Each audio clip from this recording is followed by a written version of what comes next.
Hi, good morning! Mukhang tao pa ba kayo? Ha, mga kapanalig na toxic. Yan, early in the morning. This is my first day again na natulog dito sa aking bahay. Then, yung pag-uwi ko talagang super nga ako kasi syempre there's no place like home. So, it means na iba pa rin yung tulog kapag nakauwi ka na sa mismong bahay nyo. So, maglilinis ako ngayon and I want you to meet my 3 new puppies. Yan. This is Austin. Ito yung pinanganak ko to, kakapanganak lang. Ngayon, meron na silang dilat na mata. And, say hi Austin! Hi mga fans! Say, ito yung isa. So, tatlo yung naging anak ng aking aso. This is Austin. Say hi Austin. Hi mga fans ko. Oh, di ba? Siya si Austin. Ito naman si Tigarito Panda. Ito si Panda. This is Panda. Ah, di ba? Hi po mga fans ko. Ito si Panda. Hi Panda. Kamusta ang Panda? Ah, di ba? And this is Buknoy. Sabi nga dyan. Buknoy. Ito si Buknoy. Oh, di ba? Nagduduha pa yung mata niya. Buknoy. Oh. Hi mga fans. Takot na takot siya, nakayakap siya sa kamay ko. So, nag-live ako para meron lang akong i-share sa inyo, no? Unang-una, shout out sa Lepitan family. Hi mga Lepitan family. At alam nyo ba, nung ako ay nagpunta sa Cebu, sa San Remigio, ang dami kong natutunan at nalaman. Isa sa nalaman ko na wala pong patis doon sa napuntahan kong part ng Cebu. Hindi ko alam kung bakit walang patis doon, no? At sinubukan ko kung totoo ba na wala talagang patis doon. Then, nag-asa ko sa mga youth, na which is mga naging friendship ko din, bandang huli, kung saan makakabili na. Even my mom, hindi niya alam yung patis. So, napaisip ako, wala ba talagang patis sa Cebu? So, sa mga na-meet ko, no, dyan sa Cebu na hindi alam ang patis, yan. Yan po yung patis. Kasi yung bumili ako para magluto ng nilaga, ang pinakapatis nila, toyo. So, nagtataka ako, sabi ko, hindi yan patis, soy sauce yan. Pag sinabi kasing patis, di ba sa atin, fish sauce. No, fish sauce yung tawag. Sa kanila, ang pinakapatis nila is toyo. Kaya nagtataka ako, sabi ko, paano naging patis ang toyo? So, wala talaga silang patis doon. So, sabi nga nila, hindi pa sila nakakatikim ng patis sa buong buhay nila. So, ito po yung patis, no? Then, nung nag-stay ako doon, actually, sa bahay ng mami ko, medyo meron doong sort of na misunderstandings. Though, na maraming mga doon sa tinirahan ko, maraming mga tao, hindi sila nagkakaisa, wala silang unity. So, I decided na sabi ko na parang I want to make a change, no? Na bago man lang ako umalis, meron akong gustong gawin na isang bagay na pwedeng mag-iiwan ng marka, no, sa puso ng bawat tao. At ang ginawa ko, ako ay nag-decide na magkaroon ng family rosary. No, nagkaroon kami ng family rosary, lahat po sila pumunta at ang saya. Ang sarap ng feeling. And then, yun yung time na naranasan ko na na bago kumain, you have to pray, na which is dito sa Metro Manila, hindi na ginagawa yun, di ba? Lalo na kapag nasa fast food chain tayo, nasa karinderya, no? Hindi natin siya ginagawa. So, ang nangyari, doon sa tawag neto, doon sa lugar na yon is, hindi talaga sila ganun ka-prayerful. So, ginather ko silang lahat, sabi ko, bago man lang akong umalis, gusto kong mag-thank you kay Santo Niño, kay Senior Santo Niño, sa lahat ng mga blessings na tinanggap ko, sa lahat ng mga learnings na natutunan ko, sa lahat ng mga biyaya na nakilala ko nung ako ay naglalakbay sa Visayas region. Diyan ko na-meet si Mami Cecilia Garcia, ang best friend kong si Christian Ray Garcia, na-meet ko dyan, ang CFD Bohol, ang CFD Cebu, ang CFD Dumaguete, ang CFD na nasa Negros Oriental, and even CFD Imus. Nung ako ay papunta sa airport, kasi kami ay nakipag-meet sa, let's say sabihin natin, malayong kamag-anak, no, ng parents ko. Uncomfortable ako kasi bukas na yung flight ko. Sabi ko, paano ba ako makakaalis? Kasi syempre kabado ako eh. It was my first time to be back in Manila na mag-isang magta-travel naman pa uwi. Diba? First time kong mag-travel papunta, first time ko rin magta-travel pa uwi. So, kabadong-kabado ako. Ngayon, sabi ko dun sa mami ko, tsaka dun sa dad ko na, I am really, really afraid. I'm so scared. Paano ako uuwi? Sabi ko. And then, my mom woke me around 6 a.m. So, let's say 6:20 ako ginising. So, nag-travel kami ng almost 7 o'clock. Ng almost 7 o'clock. So, malapit lang naman kasi yung Mactan Airport doon.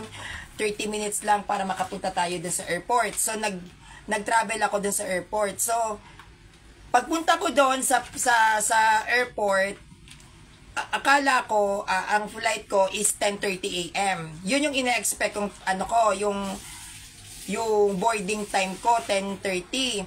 So, alam nyo po ba, pagpunta ko doon, sinabihan ako, nung mismong nag-a-assist ng mga pauwi ng Manila, ang sabi sa akin, Ma'am, taray ma'am, hindi nyo po ba alam na nagpalit ng Hi Ate Richelle, shout out.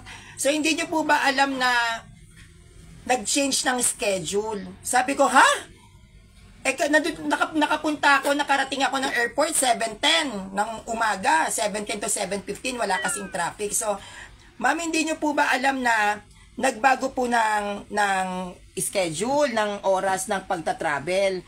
Sabi ko, hindi ko po alam na nagkaroon ng pagbabago ng travel.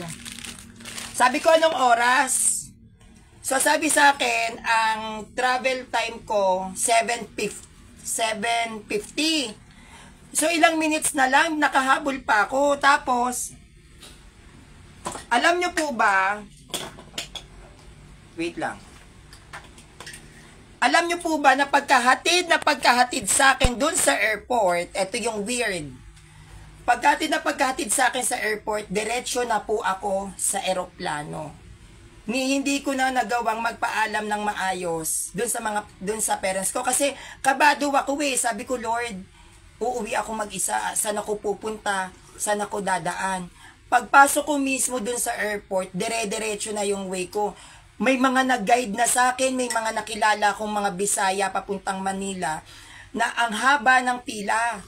Ang ginawa ngayon, dahil accident, kakatulak sa akin, so napunta ako doon sa mga Bisaya na maiingay.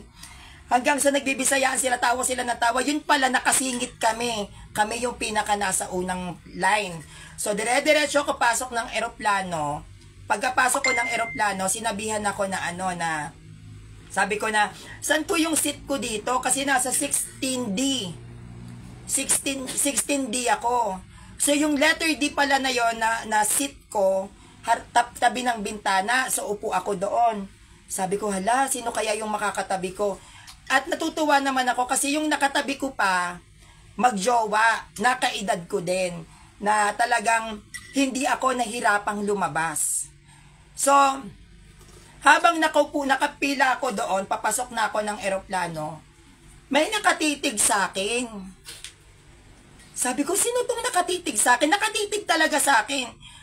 CFD. Nagulat ako, sabi sa akin, "Hi, Sanrio!" Ha?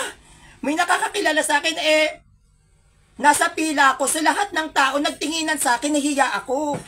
"Sanrio, ikaw yung CFD, diba?" Ganon.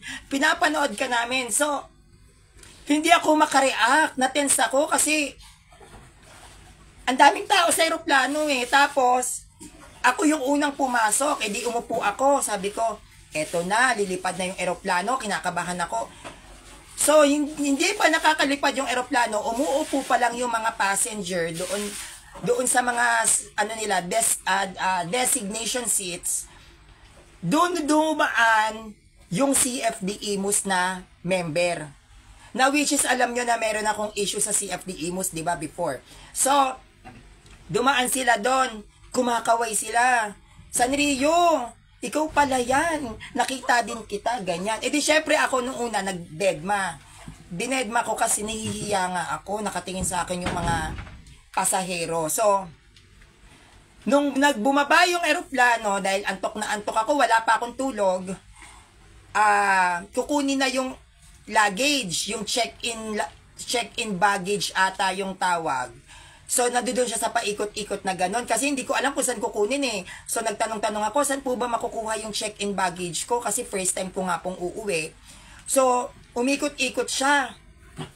So, inaantay ko yung check-in baggage ko na lumabas. Habang nakatayo akong ganon, lumapit sila sa akin. Tapos, sabi, "Sanrio, pwede bang magpa-picture sa'yo?" Tapos, nagtataka ako. Sabi ko, sino kaya tong mga to? Ito yung tumawag sa akin sa loob ng eroplano. Then, nagpakilala sila. Galing sila sa Cebu. Nag-apologetic doon. Sabi, "Sanrio, bahagi kami ng CFD Imus. Matagal ka na naming sinusubaybayan. Alam nyo po ba, kinilabutan ako talaga na pauwi na lang din naman ako ng Manila.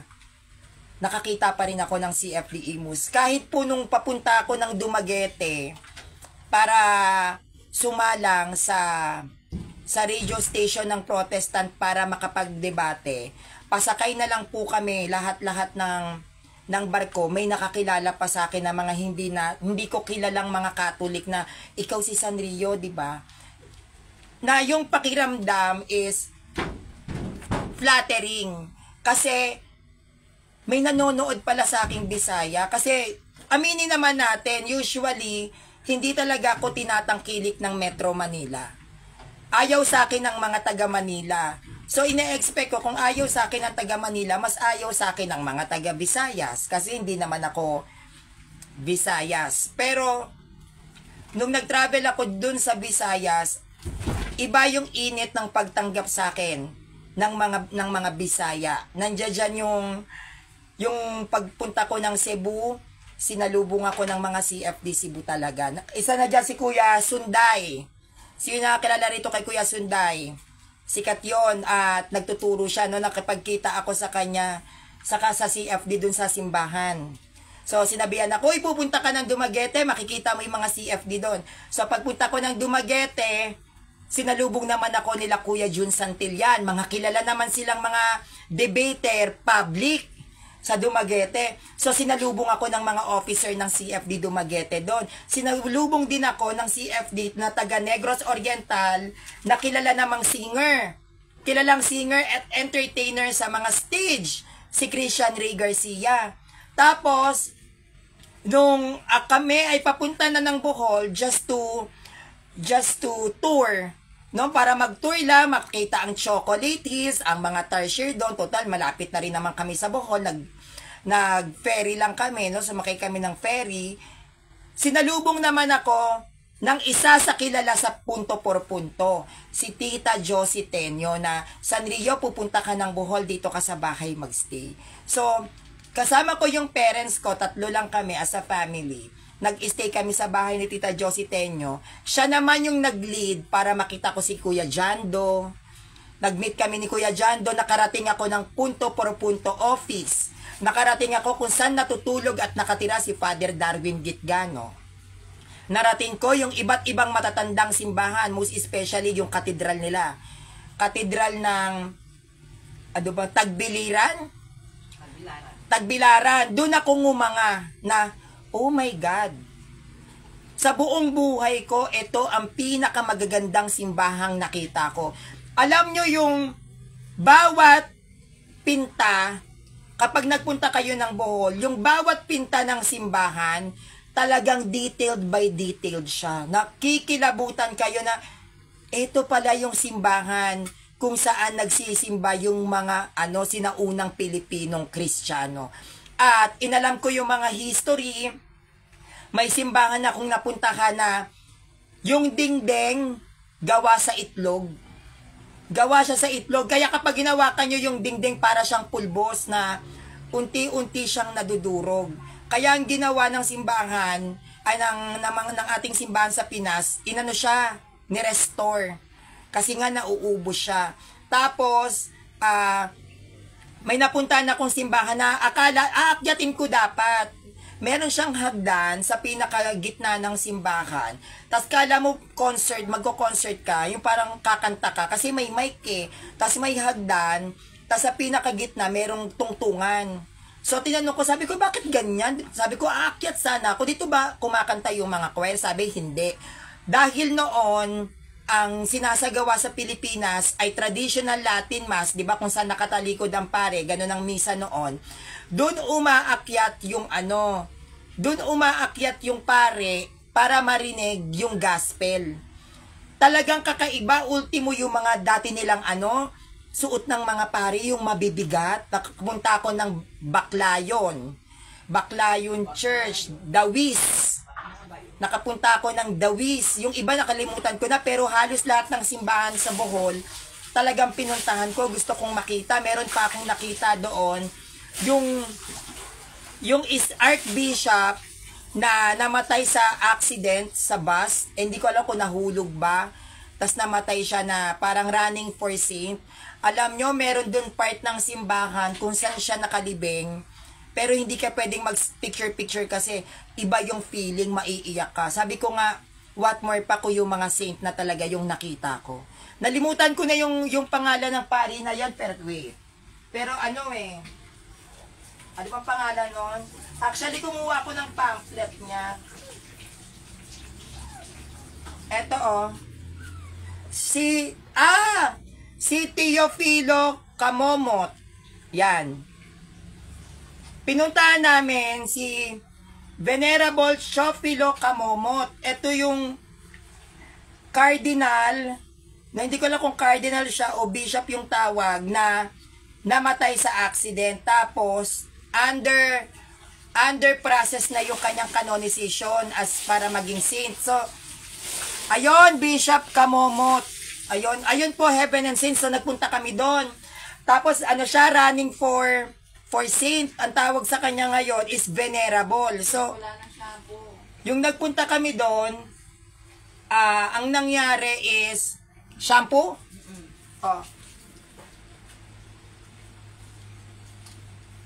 So, yung nagpunta kami doon, nakita ko yung libingan, tapos nakita ko yung kung paano siya binuhat. Ang sabi, hindi raw nabulok yung katawan nun eh. Yung mga damit na sinuot niya, nandoon sa parang museum. Alam nyo, nakakakilabot talaga. Lalo na yung mga, meron dun sa pinakagilid na parang petition box, kung saan may mga saklay na gumaling. Talagang sasabihin mo na, Diyos ko Lord, talagang ang miracle na nagmumula sa Diyos ay nasa simbahang Katolika. Yung mga petition na nagbabar exam na nakapasa, na sila ay nagkaroon ng matinding devotion sa mga saints natin, talagang binigay yung mga kahilingan nila. At nagpunta naman ako sa part ng Cebu, doon sa Opon. Sino nakakaalam ng Opon? Hindi kasi ako familiar, pero natatandaan ko lang yung mga pangalan. Opon, sa part ng Cebu, malapit siya sa Mactan Airport. So, nagpunta ako doon sa Virgen de la Regla, o yung tinatawag na The Virgin of Rules. So yung pumasok ako doon sa The Virgin of Rules dyan sa Cebu, hindi ko makita yung image ni Mama Mary kasi doon sa pinakasimbahan, maliit lang siya. So hindi mo siya makita. Tapos, nung pumasok ako doon, pinakinggan ko yung mga kwento ng mga nagde-devotion doon sa Virgen de la Regla. Hindi ko siya nagawang i-live kasi baka pagtinginan ako ng mga tao, di ba? At may sa akin, baka hindi ako maging komportable. So, in-interview ko yung mga tao, ang sabi nila, yung term na ginamit nila doon sa Virgin Mary na yon, yung de la Regla ba yung tawag o de Regla? Yung Virgin of Rules. Parang nangungutang, yun yung term nila, nangungutang ng mga alahas para yata sa mga mahihirap. Parang merong ganon silang kind of history na nagbigay ng mataas na devotion sa mga tao. Kumbaga yung Virgen de la Regla na yon, siya naman daw yung birhen na tumutulong sa mga may mga babaeng nagre-regla na masakit ang puson, yung mga hindi daw magkaanak o yung mga babaeng nagbubuntis. So iba yung devotion din nila sa Virgin Mary na yun. Nasabi ko, bakit siya maitim? Kasi maitim yung Mama Mary, as in black. Para siya Black Nazarene.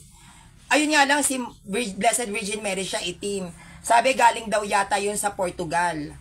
So sabi ko, ganito pala, kasi hindi ako aware sa mga sacred images. Hindi ako mahilig sa mga image. So more on ako sa Blessed Sacrament lang. Diyan lang ako, yan ang pinaka-devotion ko talaga, ang Blessed Sacrament. Kapag pumupunta ako ng adoration sa simbahan, doon ako nagdadasal talaga. Hindi ako mahilig sa mga sacred images. Kasi para sa akin, tawag nito, ang Blessed Sacrament o yung Adoration Chapel, para sa akin yan ang pinaka-puso ng simbahan. So talagang noon pa, since I was a kid, talagang sa Blessed Sacrament ako nagde-devotion. Pero wala akong alam kung anong meron sa mga sacred images natin, na mga itsura. Kasi ako, basta nagbe-venerate tayo sa mga saints, kay Blessed Virgin Mary, at hindi natin sila tinuturing na Diyos. So hindi ko na masyadong inalam yung mga detalye patungkol sa mga sacred images. So napakaganda ng experience ko sa Birhen. Ayun Birhen sa Regla sa Upon, sabi ni Ate Arlene V. Minyosa. Oo, dun sa Upon ako at ang ganda. Tapos, yung pumasok ako dun sa loob ng simbahan, siya, maalinsangan, para ka nasa purgatory. Parang merong nagpapakulo ng mainit na tubig dun sa loob, ang lagkit. Sabi ko nga sa mami ko, Mami, baka naman pag nag-peace video tayo at nagbeso-beso, hindi na tayo magkatanggalan ng balat dito dahil sa sobrang lagkit. So, nag-decide akong lumabas para kumuha ng fresh air kasi hindi ko din naman naiintindihan. Bisaya kasi yung misa.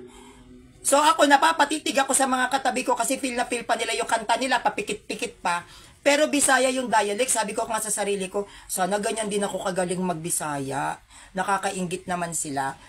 Hanggang sa nagkaroon kami ng palitan. Sila naman ang sabi sa akin, Sanrio, wag mo naman kaming Tagalogin, nauubusan din naman kami ng sasabihin sa'yo. So, ganun din ako, na kayo din, wag niyo naman akong Bisayain, wala naman akong alam sa Bisaya.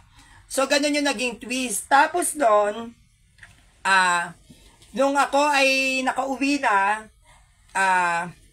pinoproblema ko yung luggage ko. Yung luggage ko ay 11 kilos, yung check-in baggage. So, hindi ko alam kung paano ko siya bibit-bitin pa uwi. At ang daming miracles na nangyari sa akin nung ako ay nag-travel ng Visayas. Doon na ako nasabihan na Sanrio, ang swerte mo palang kasama sa bahay. Alam niyo po ba na nung ako ay nagpunta doon sa Cebu, meron dong isang babae na magaling maglaro ng volleyball.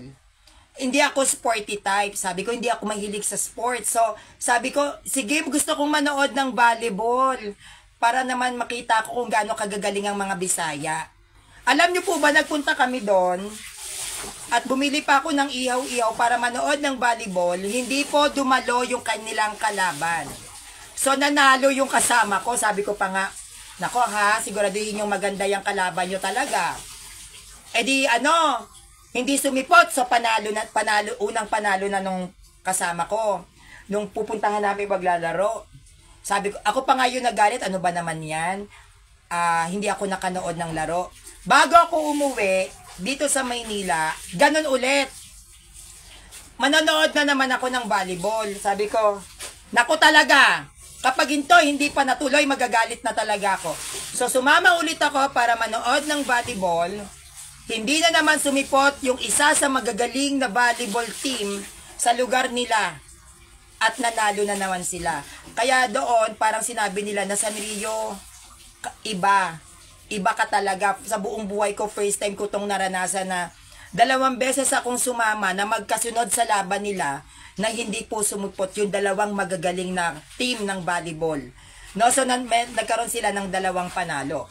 Tapos, nagpunta ako ng Capelinha de Fatima Replica. Sino nakakaalam dito sa Capelinha? Yung tinatawag na Capelinha de Fatima Replica. Ito naman yung simbahan na 100% na kamuka ng Fatima na simbahan. Hindi ko alam kung nasa Italy ba to o sa Rome kung saan to makikita. Ito yung kila di ba, Santa Lucia, kay Francisco. Ayun yun eh.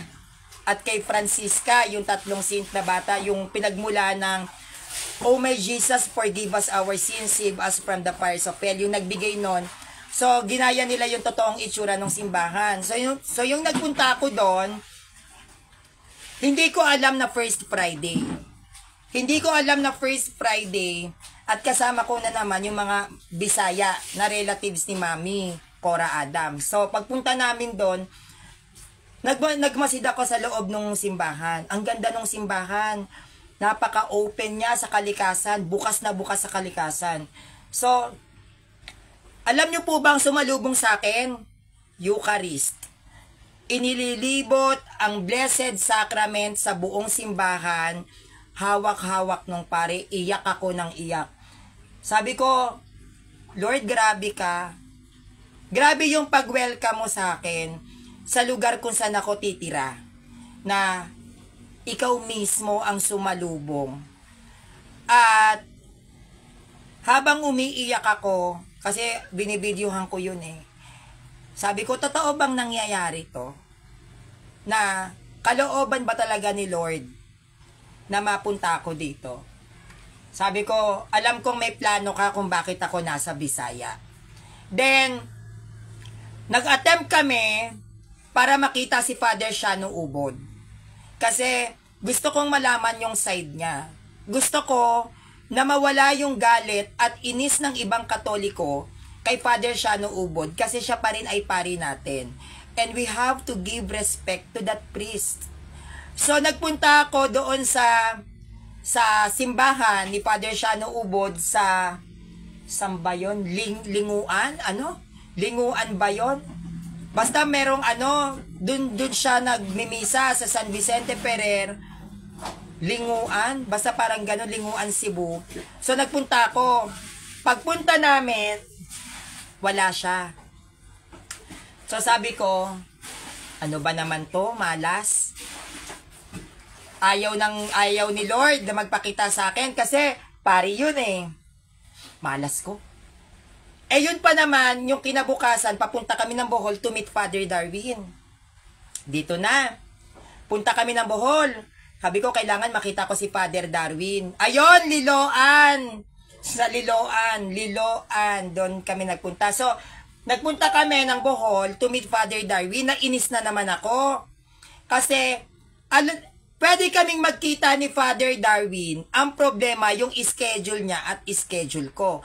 Nataon naman, during that time, naglalakad si Father Darwin ng mga papers niya para pumunta siya sa Holy Land. So, sabi ko, paano ba to? Ultimo yung public preaching niya na ginanap sa Sangbayan ba yun? Sangbayan yung tawag. Meron siyang public preaching sa Bohol. Nagpunta ako, doon ko na-meet yung Team Maria. Sila nga nagsabi sa akin na, Sanrio, gusto ka namin makita. Gusto kang makita ng CFD Bohol at ng Team Maria. So nakita ko, doon ko na-meet yung mga officer ng CFD Bohol. At yung mga Team Maria at kung paano sineset up yung public preaching ni Father. Doon ko nakilala si Father Darwin ng lubusan. Doon ko nalaman yung mga backgrounds niya, kung ano yung mga nagagawa niya sa mga taga Bohol, kung ano yung bakit siya nagkaroon ng malaking impact, bakit marami nagmamahal kay Father Darwin. Doon na hindi kami nagkita ni Father Darwin, pero yung mga tao mismo na nakasalamuha ko sa Bohol, ang siyang nagpakilala kung anong klaseng pare si Father Darwin. So doon ko nalaman na maraming pinag-aaral si Father Darwin, marami siyang pinakakaing tao. Doon ko nakilala si Father Darwin na wala talaga siyang pera, na yung kanyang mga donasyon na ibinibigay sa kanya, ibinibigay niya yun sa simbahan talaga. Tapos meron sa kanyang nag-offer na 1 hectare ng lupa. At ang ginawa doon ni Father Darwin ngayon, pinapatayuan niya ng bahay, parang yung mga may sakit, doon siya magi-stay. So 1 hectare yon, kasi parang anong nangyari yata, merong binendisyonan si Father Darwin na isang buong subdivision. So binigyan siya ng kapirasong lupa doon, 1 hektarya, na ngayon ay pinapatayuan ng bahay, lugar para sa mga may sakit. Tapos nagpunta ako sa punto por punto office, doon sa akin pinakita yung mga napoposes. Talagang nakakatakot. Yung tipong pinakita sa akin yung mga uupo lang doon, pero makikita mo nagro-roll yung mata, umiikot na ganon-ganon. Tapos hindi naman sila ginagalaw ni Father Darwin. Ang ginagawa ni Father Darwin, nag-deliverance prayer, pero nararamdaman na nung mga taong nagpupunta doon na parang may lumalabas sa kanilang bad spirit. Kaya meron dong kwarto na, ayon, Sagbayan. Yon, nagpunta ako dyan, Kuya Anthony Edo Alvarado, dun sa Sagbayan. Hindi lang kami nagpang-abot kasi nung papunta si Father Darwin sa Sagbayan, yun naman yung punta namin sa Chocolate Hills. So syempre, dahil ako ay nasa bakasyon, so sinusulit din ng mga kasama ko, ng parents ko, na ma-enjoy din namin yung ipinagmamalaki ng Bohol, no, yung Chocolate Hills. Kaya hindi kami nagkita, sayang nga. So, doon ko nakita na meron pala doon sa office ng punto por punto, meron doon kwarto kung saan doon dinadala yung mga poses. At narinig ko yung sigaw nila. Alam nyo ba yung babae, boses lalaki talaga. Nakakatakot siya. Tapos nung nakapunta ako dun sa pinaka-office ng PPP, kung saan nagaganap yung healing ni Father Darwin, dun sa akin kinuwento na yung office pala ng punto por punto ay dating kinatatakutang lugar sa Valencia. If I was not mistaken, kung Valencia ba yung tawag dun sa lugar nila, Valencia, Bohol. So kinatatakutan siya, parang sinasabing haunted house. Parang sinasabi na doon tumira yung mga manggagamot, mga mangkukulam.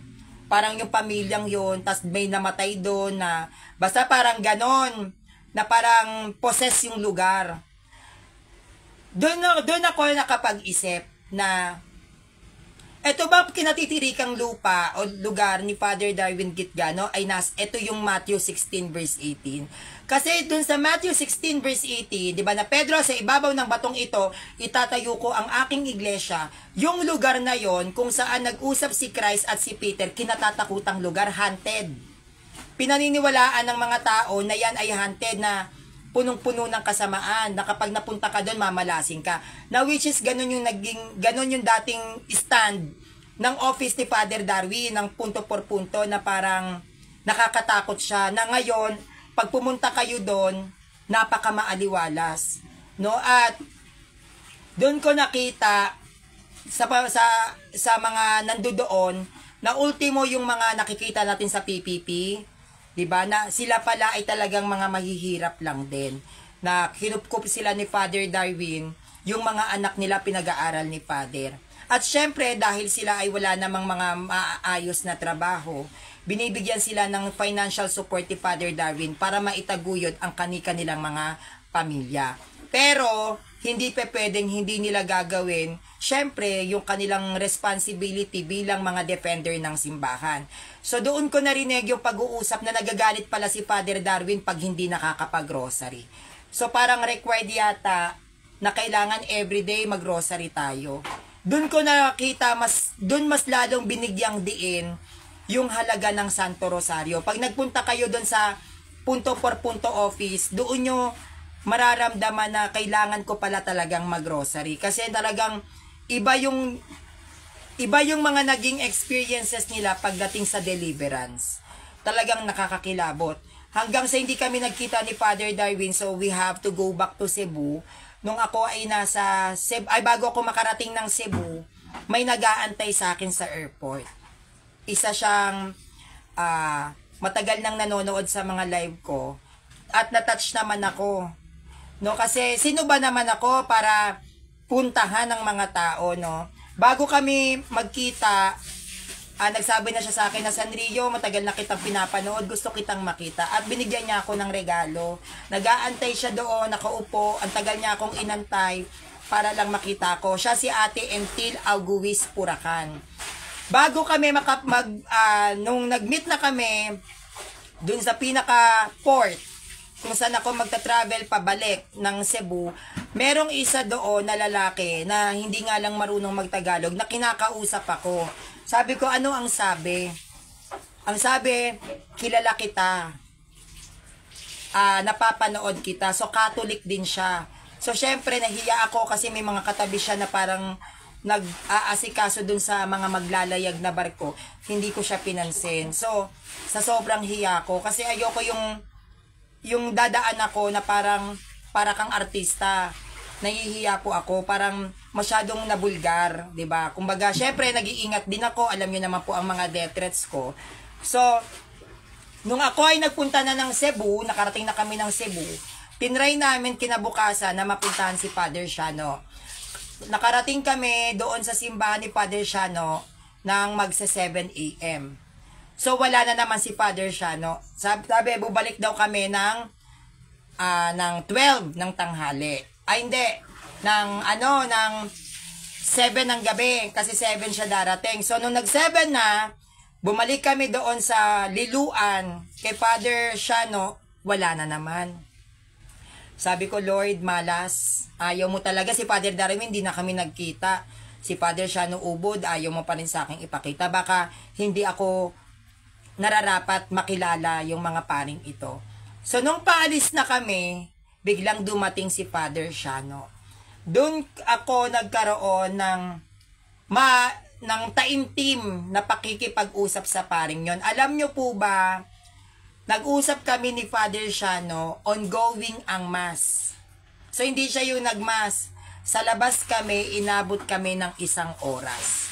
At nakita ko kung gaano kasaya si Father Shano habang nag-uusap kami.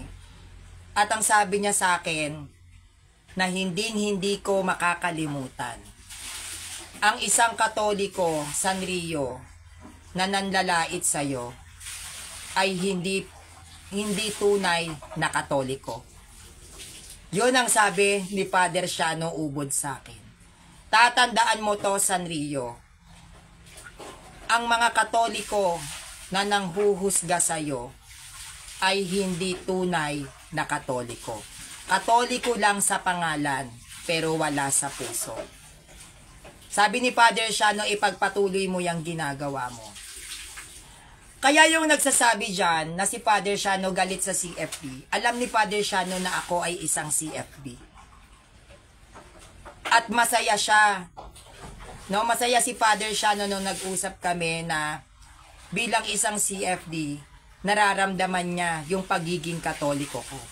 Ang sabi nga ni Father Shano sa akin, kapag bumalik ka ulit dito, dalawin mo ko. Dalawin mo ko sa simbahan niya. At doon niya sa akin pinakita yung mga dahilan niya kung bakit ganon yung naging way ng homily. So yung mga homily pala na nababasa natin, na napapanood natin, yan ay chinap-chap-chap-chap na ng mga Protestant. At doon niya sa akin sinabi na si Father Shano Ubod at si Father Darwin Gitgano ay magkaibigan. pinag-aaway lang sila ng mga panatiko. At tinanong at nakausap ko din yung mga staff ni Father Shanong Ubod. Ang sabi nila, nagkakaroon din sila ng galit sa mga nambabastos kay Father Shano. Pero mas minabuti nilang tumahimik. Kasi ang tunay na Katoliko, ang tunay na mananampalatayang Katoliko ay hindi nagkokos ng away. Bagkos dapat pag-ibig ang kinakalat. At marami akong natutunan sa tagal ng pag-uusap namin ni Father Shano Ubod. Kaya yung aking pagta-travel sa Visayas region ay naging makabuluhan, no? Hanggang sa napadpad ako sa radio station, akala ko mga Katoliko sila, kasama ko si Christian Ray Garcia, no, ng Negros Oriental, akala ko puro Katolik. Alam nyo po ba, sumalang ako ng debate, hindi pa ako natutulog. Kaya nung habang ongoing yung pagdedebate noon, live yun sa radyo, tulog po ako. Natutulog ako, nakaganon ako, kasi hindi ko naman alam na uupo ako sa harap eh. Wala akong idea, ang akala ko manonood lang kami. Ayun ang shoutout kay Kuya EYD.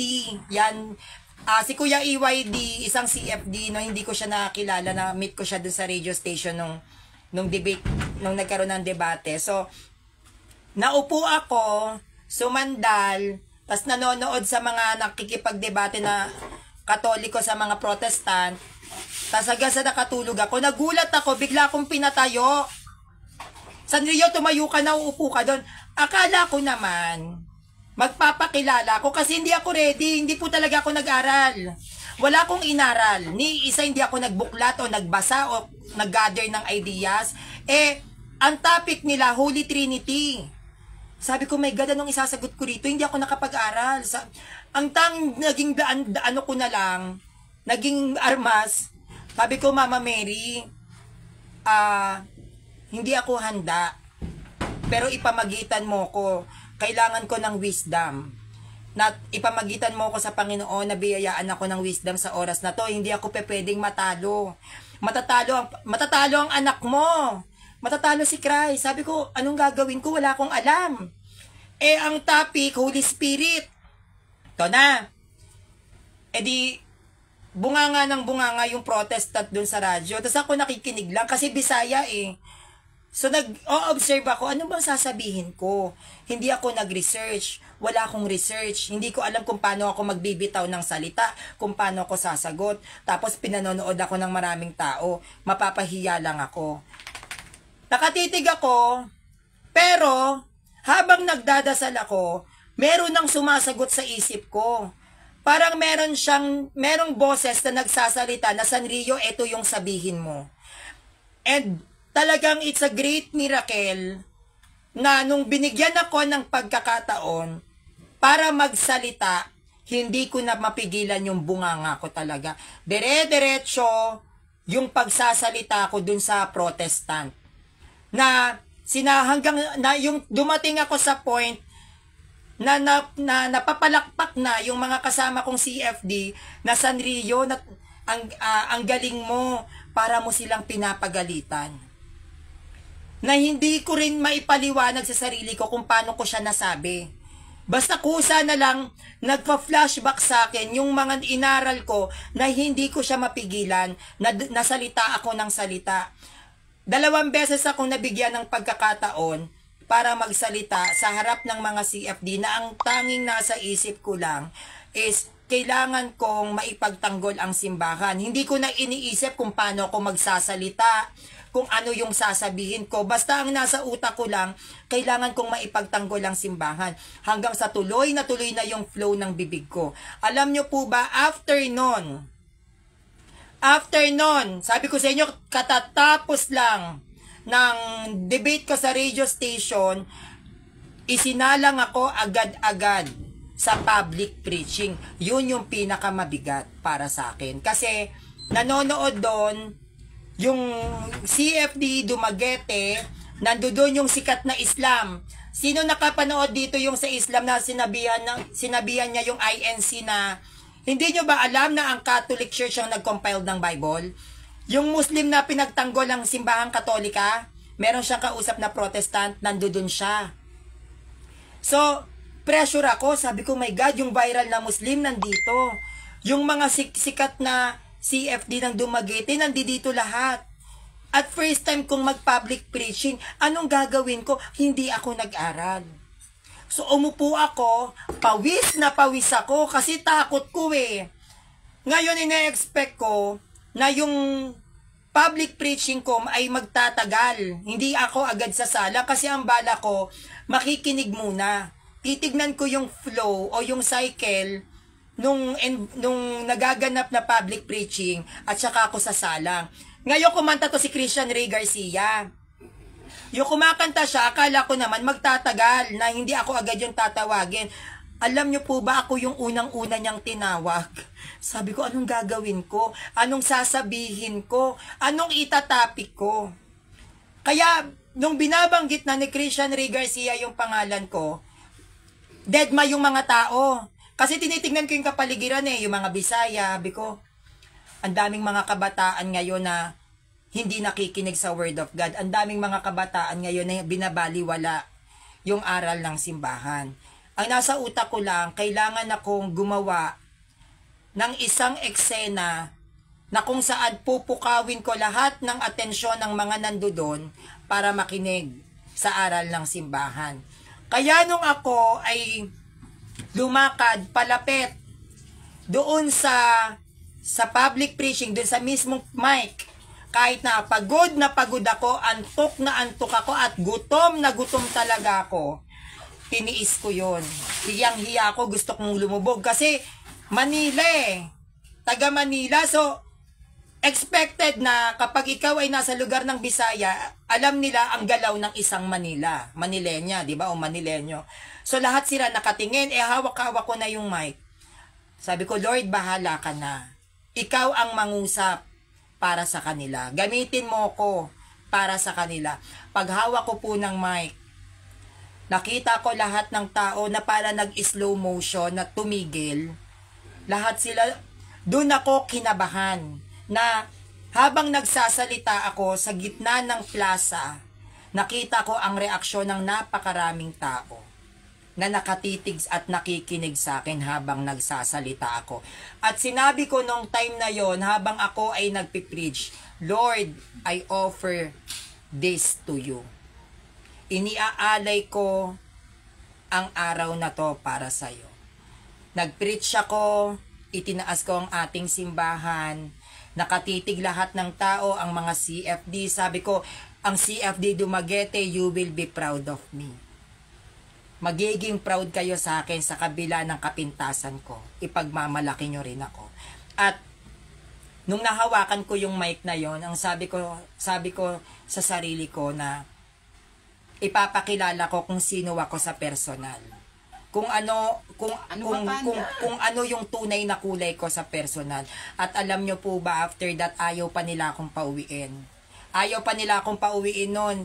Pero sabi nila sa akin, Sanrio, ay sabi ko sa kanila, kailangan ko na pong umuwi kasi hindi ko na talaga kaya. Sa sobrang pagod ko. Kinabukasan, pumunta na kami noon ng Bohol. Kaya, ang dami kong mga alaalang ibinaon nung ako ay nasa Visayas. Sabi nga sa akin ni Christian Ray Garcia, isa siyang content creator at sikat na vlogger at isang CFD. Na Sanrio, kung nakatira ka lang sana sa Visayas, siguro ang dami nating matuturuan. Kasi dito sa Metro Manila, ang mga Catholic dito, sa totoo lang po, ay may malaking, parang feeling mo lagi kang nasa competition. Feeling mo lagi kang nakikipagpaligsahan. Mahirap mag-excel sa Metro Manila. Kapag ikaw ay isang CFD, kinakailangan napaka-perpekto mo. Hindi ka basta-basta tatangkilikin dito. Hindi ka basta-basta kikilalanin. Kaya nga 'di ba, si Christ hindi kinilala sa sarili niyang bayan. Si Christ hindi siya pinasalamatan, hindi siya niyakap, hindi siya minahal ng sarili niyang bayan. Kaya ako bilang isang CFD dito sa Metro Manila, hindi talaga ako tinatangkilik dito ng mga Manileño. Usually, ang tumatangkilik sa akin either taga Visayas or taga Mindanao. Kaya nung pagpunta ko ng Visayas, hindi ko po ine-expect na gano'n yung magiging pagtanggap sa akin ng mga tao. Akala ko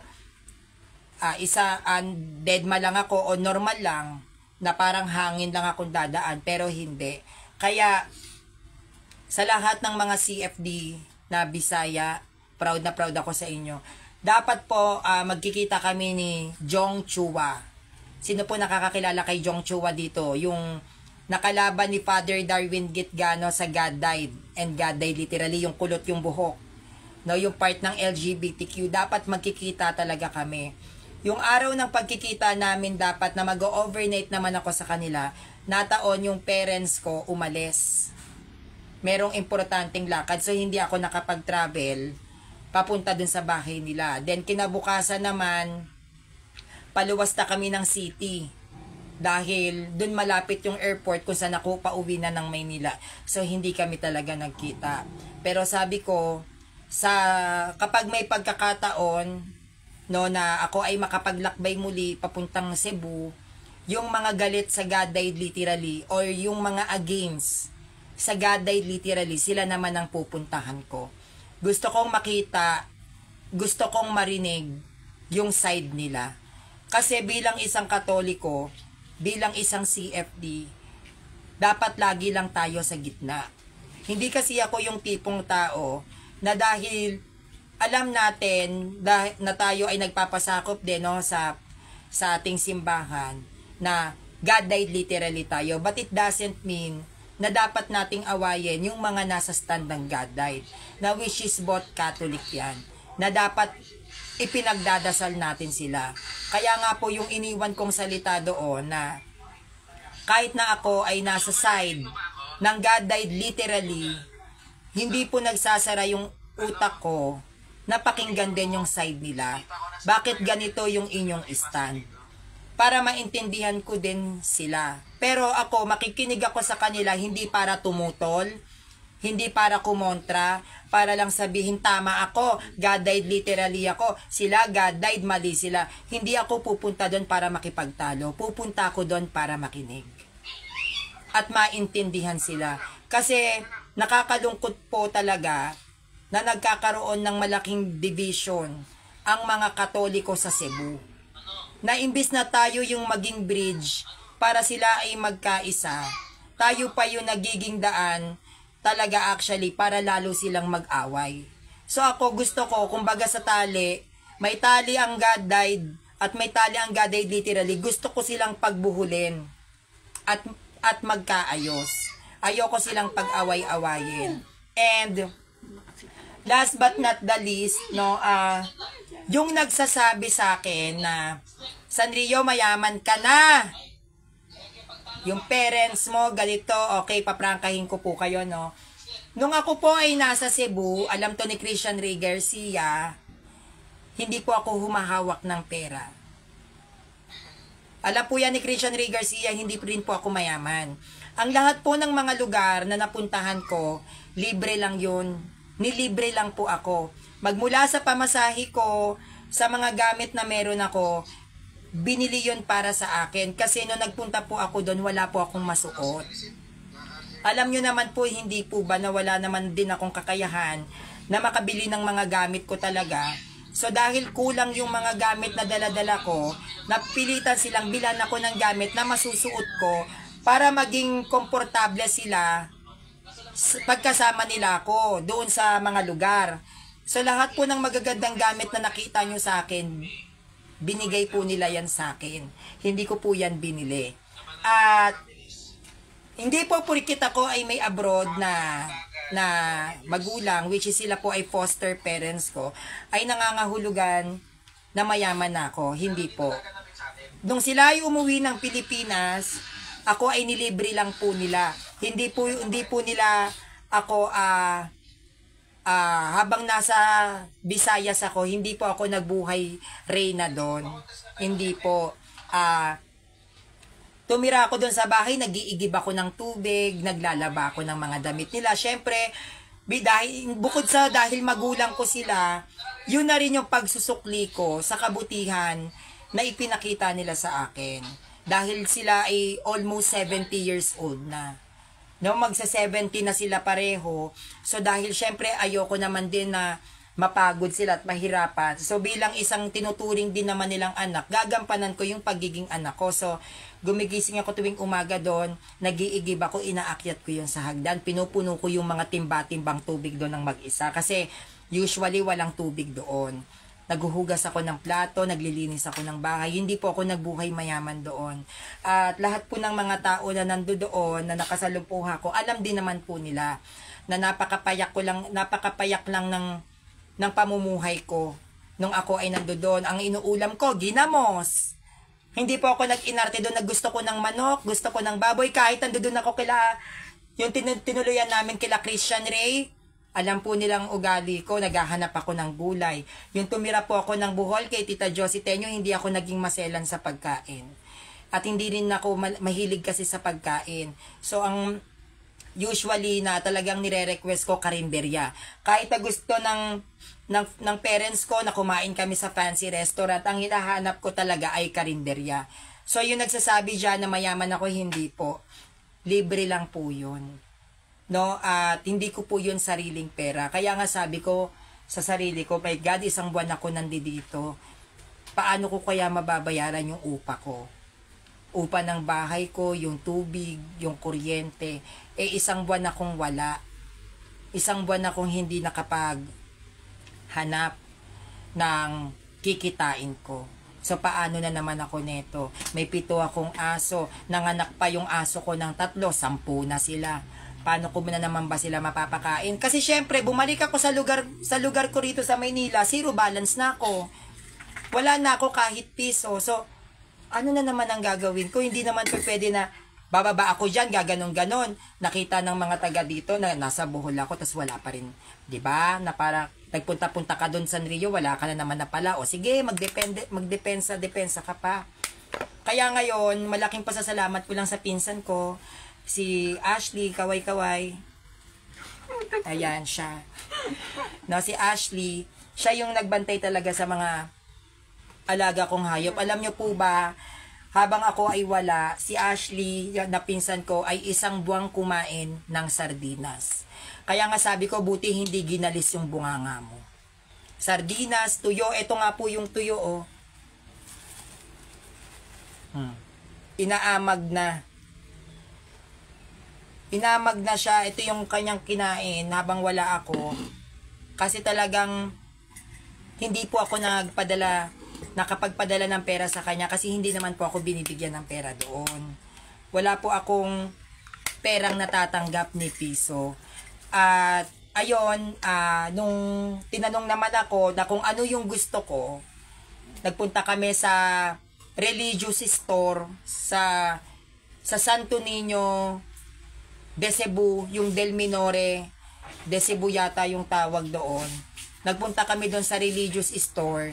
Doon ako first time magsabi na, Mami, Daddy, gusto ko pong bumili talaga ng mga sacred images. Nakabili ako ng mga Santo Niño. Teka lang, titignan natin ha. Papakita ko po sa inyo kung ano yung mga nabili ko na Santo Niño image.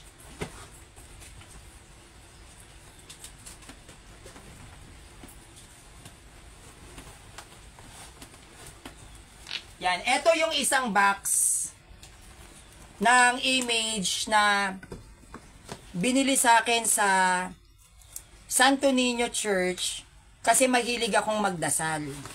Kahinaan ko po talaga ang pagdadasal.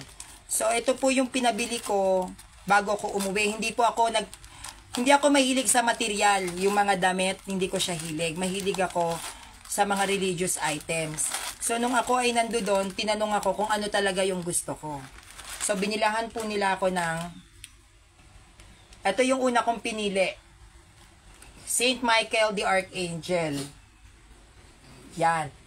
Siya po ay nagkakahalaga, yan po yung price. Kita nyo? 750 pesos to. Baka sabihin ninyo ang mahal-mahal Sanrio, dami mo palang pera. Ano lang po ito, nilibre po sa akin. So, ito yung isa na pinabili ko talaga. Saint Michael the Archangel. Meron pa pong isa na binili sa akin. Pinabili ko din po ito. Ito ay nagkakahalaga ng 1,200 pesos. Saint Joseph the The Dreamer yata yung tawag, yung nakahiga. Yan. Pinabili ko ito kasi ito yata yung nagsisimbolize ng happy death. Kung gusto mong magkaroon ng mapayapang kamatayan, mag-devote ka kay Saint Joseph the Dreamer. Sa pagkakaalam ko. Yan. Ito ay nagkakahalaga. Yan po yung price. Malabo. Malabo po ba? 1,200 pesos. Yan. Ang halaga nito ay 1,200. Ang halaga nito almost 800 pesos, 750 pesos. Ngayon, dahil ako ay tawag nito, hanapin natin yung isa.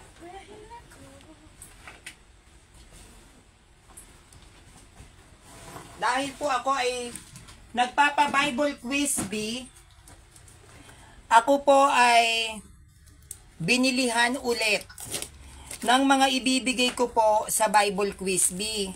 Para po ito sa mga Catholic na medyo kinakalawang na pagdating sa aral ng ating simbahan. Ito po ay solo flight kong sino-shoulder. So yung mga Catholic dyan na kayang mag-sponsor ng Bible, i-PM nyo po ako para magamit naman din natin sa mga nagba-Bible quiz bee. Ayun kasi yung mga prices ko Sacred Images, pinag-iipunan ko siya. Bible, yan yung plano kong ibigay. CCC, ang mahal ng CCC, 450 ang isa. Naglalaro siya ng 350 to 450 pesos ang isa. So yung may mga kakayahan dyan, bigyan nyo ako ng mga Bible nyo or meron kayong mga Sacred Images na gusto nyong ipapremyo. Yan, tapos ako ay gumagastos na dun sa consolation prize worth 2,000 pesos kasi 10 sila Gusto ko lahat ng sasaling kabataan hindi talo. Kumbaga meron sila kahit papaanong tagto 200 pesos na GCash. So 2,000 pesos yon. Tapos bukod pa po yung shipping fee. Sinasagot ko din po yung shipping fee. So meron po dito akong binili dun sa religious store ng Santo Niño. Bumili po ako ng 6 na piraso. Ayan. Ang isa ay nagkakahalaga ng 480 pesos. So, meron akong isa, 2, 3. Para po alam po ninyo, no? Kasi yung iba sinasabi sa akin, pinagkakakitaan ko daw yung pagiging CFD ko. Hindi po. O, actually, 5 piraso pala to. O, yan o. 4. 5. Meron akong 5 pirasong Santo Niño na maliliit na nagkakahalaga ng 480 pesos. Ito po yung isa sa ibibigay ko na prices sa Bible Quiz Bee. So, yung kulang ko na lang para matuloy na yung Bible Quiz Fee ay yung shipping fee kasi ipapadala ko to sa platform ng In Defense of Truth. Yung shipping fee neto at saka yung pang consolation prize ko kasi wala naman po akong katulong para sa financial needs para maipagpatuloy yung Bible Quiz Fee kasi ang plano ko po kahit once a month, magkaroon tayo ng isang platform na magbibigay ng konting knowledge sa mga kabataang walang alam sa quiz, sa aral ng simbahan. Yung last na Bible Quiz Bee ko, siya ay nakatanggap, if I was not mistaken, ng magkano yung nakuha ni Josh na prize nung nag-champion? 1,000. 1,000. Isang 1,500 tas 500. Bali tatlo yung mananalo. Dalawang tag 500, isang 1,000. So lahat po sila nakatanggap ng cash. Ngayon, ang daming gustong sumali. Ang daming gusto na ipagpatuloy nga yung quiz bee. Pero syempre, dahil mag-isa lang din ako, hindi ko naman siya kayang i-provide lahat. Dahil alam nyo naman po na hindi naman ganun ka-professional yung trabaho ko. Pero, ang sabi ko kay Lord, ito yung pamamaraan mo kung paano ko din maikakalat yung aral mo, hindi lang sa pagla-live, hindi lang sa pagde-debate ng live, hindi lang dahil sa na-expose ako sa social media. Gusto rin ni Lord na i-reach out ko yung mga kabataan na ligaw. At syempre dahil kabataan, kailangan maging practical tayo na para tayo ay makakuha din ng kabataan, kailangan din natin gamitan ng effort. At yung effort na yan, hindi naman pwedeng puro lang lakas. Kailangan talaga natin ng pera. So, syempre, dahil pag usaping pera, alam natin yan ay madumi. Diba? Parang nakakahiya nga, lalo na't usaping simbahan, na baka sabihin na may mera na naman ako. So, hindi ko siya talaga hanggat maaari inilalapit sa mga tao kasi ang lagi ko namang sinasabi kay Lord, Lord, I know na ikaw yung magpro-provide. Alam ko na kung ano man yung needs ko, personal needs ko man, o kung ano man yung kailangan ko dito sa advocacy ko sa platform, alam kong ikaw magpro-provide at hindi naman ako natatakot doon. Hindi lang ako nakapagpa-Bible quiz ngayong October kasi napaka-busy ko. Nasa Visayas ako eh. Etong November, this coming November, magiging busy naman ako na makikipagkita ako sa mga ibang CFD sa Metro Manila. Yan, una akong pupunta sa Imus. No, gusto kong makita at makilala yung mga CFD sa Cavite. Tapos pupuntahan ko si Kuya Ruel Balala. Isa rin siyang Katoliko, and soon sana Kuya Ruel Balala, shout out, makapagpakumpil ka na. Makikipagkita din ako kay Kuya Gugoy Diaz, kay Kuya Glenn Diaz.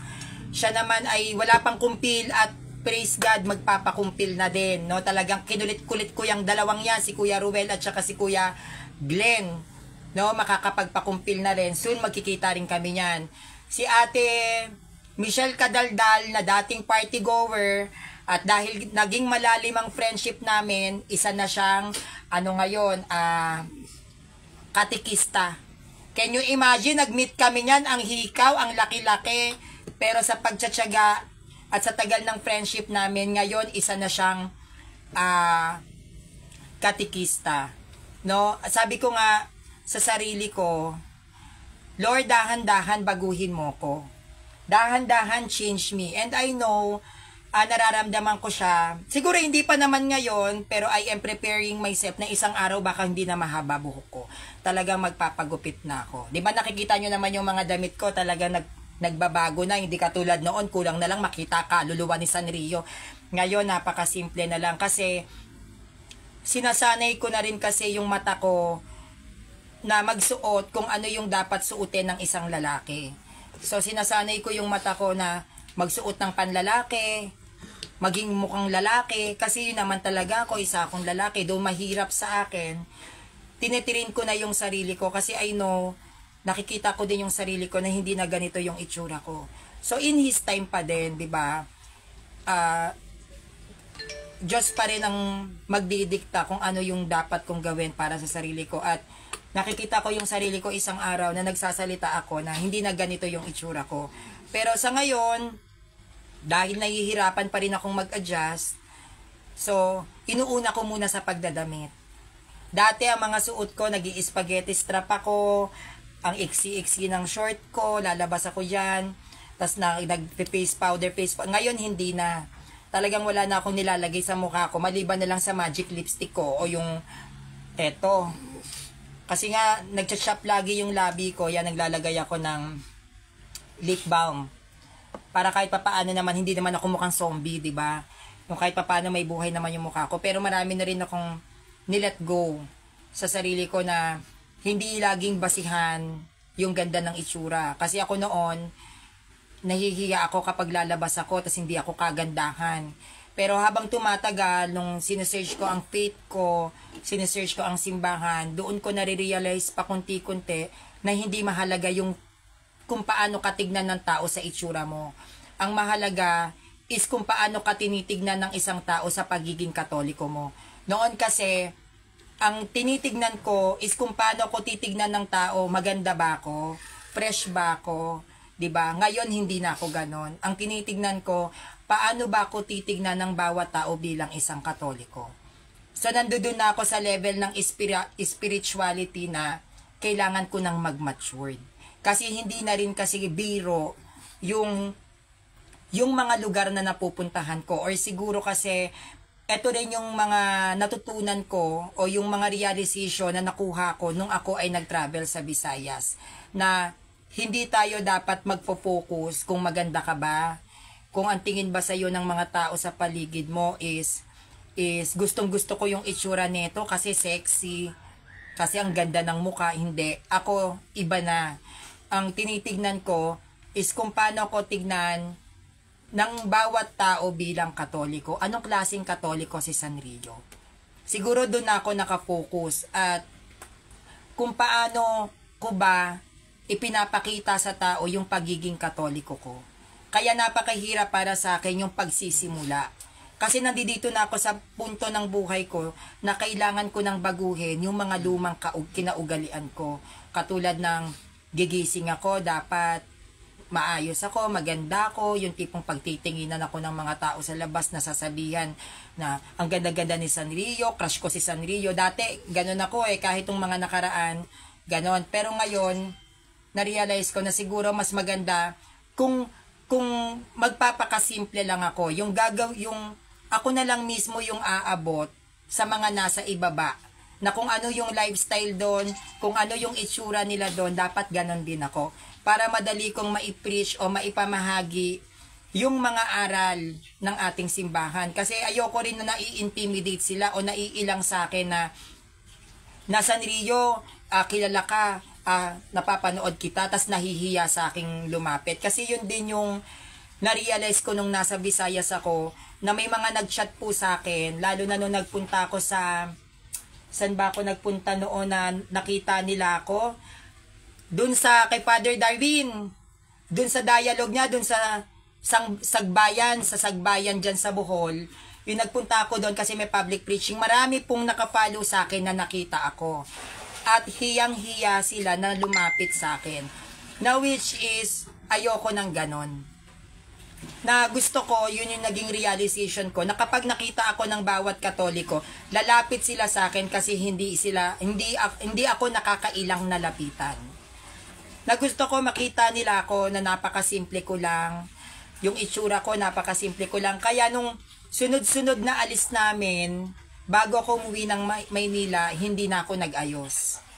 Na parang, ayoko kasi yung pakiramdam na mahal ka ng mga tao, pero hindi sila makalapit sa'yo kasi nagkakaroon sila ng takot na baka hindi mo pansinin, na baka hindi mo sila kausapin kasi yung itsura mo ay iba sa itsura nila. So, ang sabi ko na lang dun kay Lord, Lord, change my heart, change my look. Hindi pala to yung gusto mo. Hindi pala to yung gusto mo na magmukha kong maganda lagi sa paningin ng mga tao. Ang gusto mo is yung ikaw yung makita. Hindi yung makita yung itsura ko, kundi yung mukha ng Diyos. 'Di ba? Na parang hindi gusto ni Lord na makita sa akin ang ganda ng mata ni Sanrio, ang ganda ng lips ni Sanrio, yung kutis ni Sanrio, Pilipina, ang ganda-ganda ni Sanrio. Hindi pala yun yung gusto ni Lord. Ang gusto ni Lord, yung makita sa akin ng mga tao ay siya. Kung paano ko siya ipinaglalaban, kung paano ko ipinamamahagi ang turo ni Christ, ang turo ng ating simbahan, kung paano ako bilang isang Katoliko na dumedepensa at ibinabahagi ang aral ng simbahan. Yun yung gusto niyang na makita sa akin ng tao, kung paano ako bilang isang Katoliko. Kaya ipag-pray niyo ako, dahan-dahan lang, na sana unti-unti na akong magbago. Diba? Hindi siya ganun kadali, to be honest. Yung mga nagsasabi dyan na walang baklang CFD, ikaw San Rio, mukha kang babae, mapupunta ka ng impyerno. Kung alam nyo lang po yung transition ko, hindi siya ganon kadali. Hindi siya yung gigising ka isang araw na isa kang transgender na kamukha mo na si FPJ, kamukha mo na si Coco Martin, hindi ganon yon. At mahirap yon para sa akin. Napakahirap para sa akin yung bigla kang mag-switch. Diba? Na dati kang transgender, magsiswitch ka kaagad na mukha kang lalaki, papagupit ka na agad ng buhok. Hindi siya ganon. Kasi nagkakaroon din siya ng psychological effects sa amin. Hindi ganon kadali na baguhin mo yung physical na anyo mo.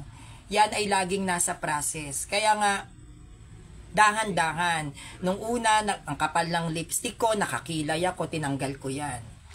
Kapag nagla-live ako noon, nakasando ako, kitang-kita yung katawan ko, yung bewang ko, tinanggal ko yan.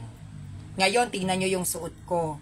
'Di ba? Yung mga mararangyang buhay na meron ako noon, tinalikuran ko yan.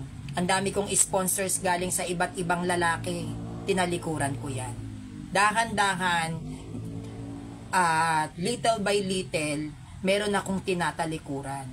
Kaya ayoko talaga na nag-e-expect sa akin yung mga tao na I have to be perfect physically. Na dapat naka-Amerikana ka, nakapanlalaki ka, nakapolo ka. Hindi po ganun kadali yun. At humihingi ako sa inyo ng mahaba pang pasensya. Humihingi ako sa inyo ng mga prayers na isang araw gigising ako na mukha na talaga akong lalaki. As in, gupit na yung buhok ko, kaya ko na at komportable na ako sa mga damit na panlalaki.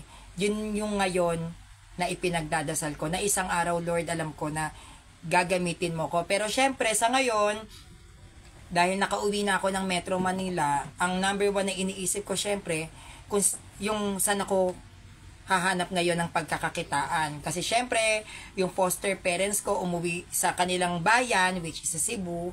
Syempre, napagastos siya dun sa family niya.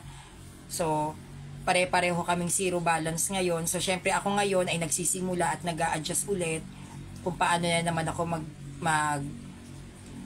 rarakit sa labas. At saka pinoproblema ko din po tong advocacy ko sa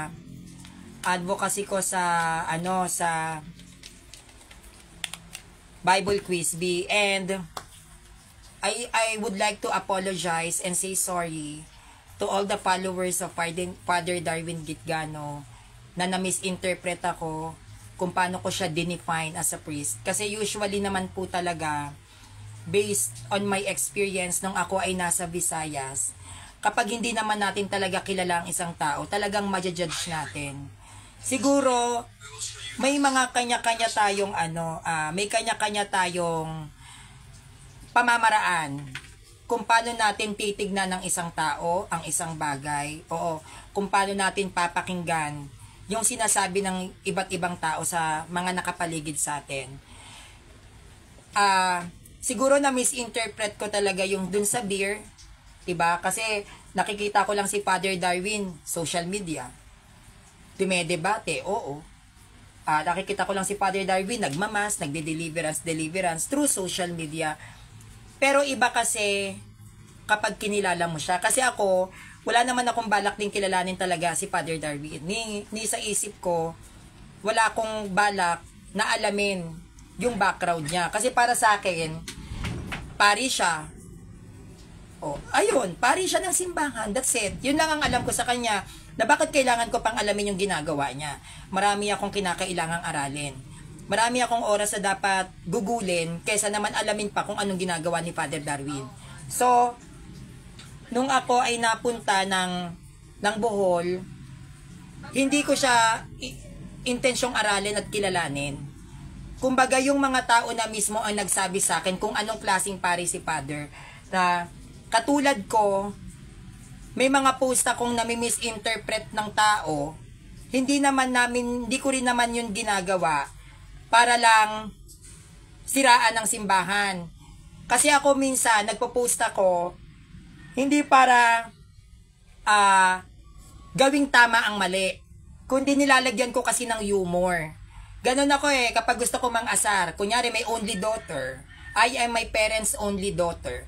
hindi ko naman sinasabi na nag-iisang anak na babae ako. Kumbaga, yun lang yung way ko kung paano ko i-express na maasar yung mga sulpot. Na which is, ganun din yung naging way ni Father Darwin doon sa beer, na hindi naman niya sinasabi na, lika maglasingan tayo, mag-inuman tayo. Kumbaga, yun yung way ni Father Darwin para asarin yung mga protestant na sinasabing maraming lasenggo sa Catholic Church. Na which is, I am actually, ina-apologize ko yun sa inyo na misinterpret ko, di ba? Kumbaga, sabi nga sa akin ni Father siya nung... So, ang ibig kong sabihin, no, sabi nga sa akin ni Father siya, no, sa pagtatapos ng live natin, na yung bawat pagkakamali natin, yung mga mali na nasasabi natin sa iba, yung mga desisyon kung saan tayo nagkakamali, yan yung stepping stone na nagkakaroon ka ng progress. 'Di ba? Kasi kapag nagkakamali ka, nalalaman mo kung saan ka matitisod. So para hindi ka matisod ulit doon, kinakailangan mo nang wag mo na siyang ulitin. So yung every mistakes na nagagawa ko sa social media, noon hanggang ngayon naman nagkakamali pa rin ako. Yan yung mga pagkakamali ko. Yan yung mga pagkakamali na kailangan ko siyang maitama. At hindi laging huli ang lahat. Mas maganda na maaga mong nalaman na mali ka, kaysa nalaman mong mali ka sa huli. Yun ang lagi sa aking sinasabi, hindi lang ni Father Shano, kahit ng ibang mga paring nakakausap ko, na Sanrio, you are blessed. You are truly blessed. Because at a very young age, sinasabi na ng Diyos kung saan ka magkakamali. At least alam mong mali ka sa una pa lang. Mas mahirap kung ang mali na yan o ang pagkakamali mo nalaman mo na lang huli na. So lagi ipinamumuka sa akin ng Diyos na Sanrio, mali ka dito. Nagsisimula pa lang akong humakbang, sinasabi na ni Lord na pag humakbang ka pa sa susunod, magkakamali ka ulit, itama mo na. So yun yung mga bagay kung paano ko dinadala o hinahandle yung mga criticism sa akin, na mas maganda maaga pa lang pinagdadaanan ko na. Kasi ang masakit, yung hindi mo siya pinagdaanan sa una, yung sa huli mo na pinagdaanan. At yung mga nakaranas ng mga bullying, bashing sa huli, yan yung usually nagko-commit ng suicide, yan yung usually may sakit, may problema sa isip, o yung may mental health problem na tinatawag, yung nag-undergo ng anxiety, ng depression, 'di ba, na nagkokos minsan madalas actually ng suicide. At least sa akin, maaga pa lang sinasabi na ni Lord, mali ka dyan, itama mo yan. Ayaw ni Lord na dumating ako sa point na ang saya-saya ko ngayon, hindi ko alam na yung nagpapasaya pala sa akin ay isang malaking pagkakamali. So ngayon pa lang tinatama niya na ako, kasi alam ko baka hindi ko pa panahon ngayon, pero alam ko na si Lord bibigyan niya ako ng sarili kong lalagyan. Bibigyan niya ako isang araw ng sarili kong spotlight. Bibigyan ako isang araw ni Lord na kung saan ako nararapat tumayo. Pero sa ngayon, alam ni Lord na hindi ko pa kaya. Alam ni Lord na napakabata ko pa, wala pa akong idea sa kung anong mundo ang gagalawan ko, pero ngayon pa lang tinitrain na ako ng Diyos na dapat matutunan mo to, dahil isang araw gagamitin kita sa pinakamalaking trabaho na dapat mong gampanan sa loob ng simbahang tinatag ko. Yan ang the Roman Catholic Church. Kaya sa lahat po ng mga followers ko at sumusuporta, no, sa dami ng journey rin na napagdaanan ko, hinihiling ko lang na ipag-pray nyo ako, kasi syempre pagdating sa simbahan, lalo na kapag dating sa gawain, hindi naman tayo pwedeng paano ko ba sabihin, mamalakaya. Hindi tayo pwedeng mamalakaya na sa bibig lang yung ginagamit natin. Syempre kailangan nating kumilos. Hindi naman tayo makakakilos. Alam naman natin to, wag tayong impokrita. Kailangan talaga natin ng financial support dyan. No, kailangan natin yan. Syempre, yung ipapamasahe mo, yung ibibili mong pagkain para sa mga gusto mong bigyan ng pagkain. Kung magpipreach ka, kailangan mo rin namang pakainin yung mga sumusuporta sa yung makikinig. Yung mga hilaw na katolikong manonood at makikinig sa'yo, hindi naman sila pwedeng makinig ng libre lang. Syempre, nagugutom yun, may sikmura yun. Syempre, kailangan natin yung pakainin. Yung mga kabataan na gusto kong akayin para matuto sa aral ng simbahan, hindi naman sila pwedeng manood na wala namang mapapala sa hirap ng buhay ngayon. So, kahit man lang panload, mabigyan natin sila. Hindi naman libre yung mga ibinibigay kong ganito. O, tulad nito, 480 ang isa. Ibibigay ko lang sa premyo. 'Di ba? Hindi naman po ito libre. Ilan to? 5 piraso to. Saan ako kukuha ng ganong kalaking halaga? Buti na nga lang yung parents ko is mabait. Talagang binilihan ako kung ano talaga yung gusto ko. Hindi po libre. Ang sa Pilipinas, alam na. So, sa inyong lahat na nandito, no, I would like to tell you na ipag-pray nyo ako lagi. Humihingi ako sa inyo ng support, no, sa mga Katoliko. Hindi ko po to kaya mag-isa. At hindi magiging posible yung mga iniisip ko kung hindi nyo rin po ako tutulungan. Kung wala naman po talagang kakayahan at hindi pa ito yung oras para sa akin, kahit man lang po panalangin, malaking bagay na po yun sa akin. At sa mga nanatili sa tabi ko at pinagtatanggol ako, maraming salamat.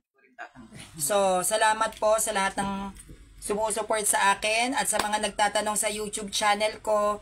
Please subscribe on my YouTube channel, Sanrio TV. And yes po, nasa Maynila na po ako. At sana yung mga CFD dito na gusto ko makita in person ay mapuntahan ko kayo. Alam niyo naman pong napakalayo ko sa inyo, kaya wag niyo po akong biglain, kasi yung pamasahe ko pa lang talagang dinudugo na ako, no? Dinudugo na ako sa pamasahe pa lang papunta diyan sa mga lugar ninyo. Duduguin na ako diyan. At nararamdaman ko naman din po, no, sa mga taga Maynila na Katoliko na gustong-gusto niyo rin akong makita. Ganon din ako.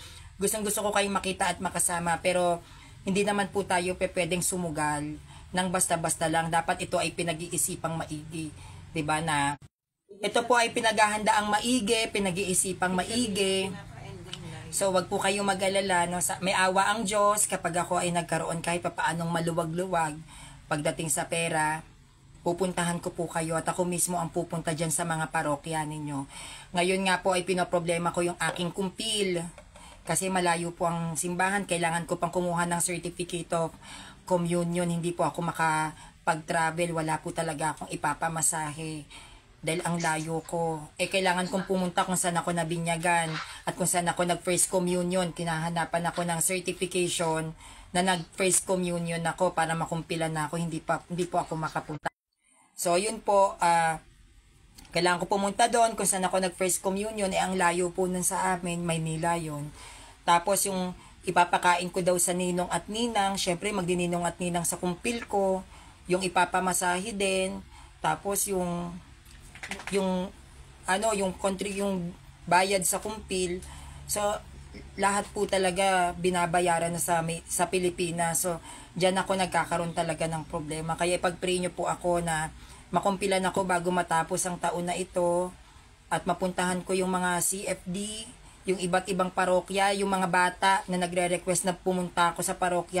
So, yung mga kabataan na nagre-request na pumunta ako sa inyo, yung mga nag-Legion of Mary dyan, yung mga may ultra na gusto kong makita, wag po kayong mag-alala kapag may sapat-sapat po akong pera para makapunta dyan sa inyo, gagawin ko po yan. Kasi pare-pareho lang naman tayong nasa syudad, nasa Luzon. So, hindi naman po magiging mahirap yun sa akin. Nakarating ako ng Visayas, ano pa yung Luzon. So, ipaglagi nyo na lang po ako yung pagpe-pray na may mga taong